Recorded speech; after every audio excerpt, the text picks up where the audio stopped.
hello' everyone নিযুক্তি সন্দৰ্ভত আকৌ এটা নতুন আপডেট আহিছে আজি এখন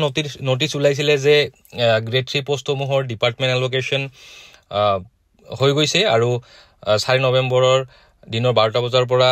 গ্ৰেড 3 কেণ্ডিডেট সকলে নিজৰ ডিপাৰ্টমেণ্টসমূহ চাব পাৰিব আৰু এতিয়া আমাৰ মুখ্যমন্ত্ৰী ডাঙৰীয়াই এক চেণ্ডেল যোগে জনাইছে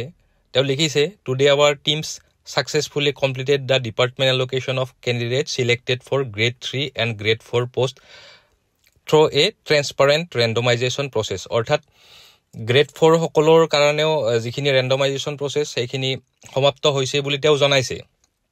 কাৰণ ইয়াৰ আগত যিখিনি যি নোটিছ ওলাইছিলে তাত অকল grade 3 ৰ কাৰণে ওলাইছে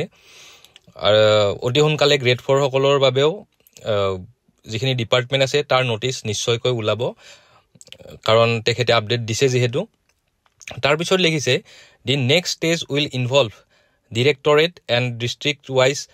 posting of the selected candidates once this process is completed we will proceed with the distribution of appointment letters অৰ্থাৎ নেক্সট যিখিনি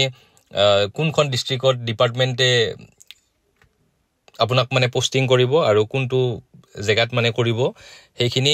কমপ্লিট হোৱাৰ পিছত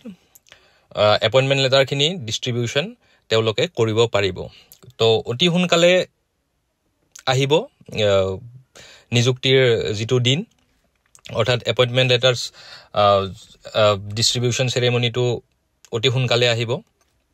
ইয়াৰ এইখিনিয়ে তেওঁ আপডেট দিছে এইখিনি আছিল আৰু ভিডিওটো যদি ভাল লাগিছে আপোনালোকে মোৰ চেনেলটো সাবস্ক্ৰাইব কৰিব পাৰে আৰু আগলৈ এনেকুৱা ইনফৰমেটিভ ভিডিও পাবলৈ আপোনালোকে ভিডিওটো লাইক কৰিব আৰু সাবস্ক্ৰাইব কৰিব মোৰ চেনেলটো ধন্যবাদ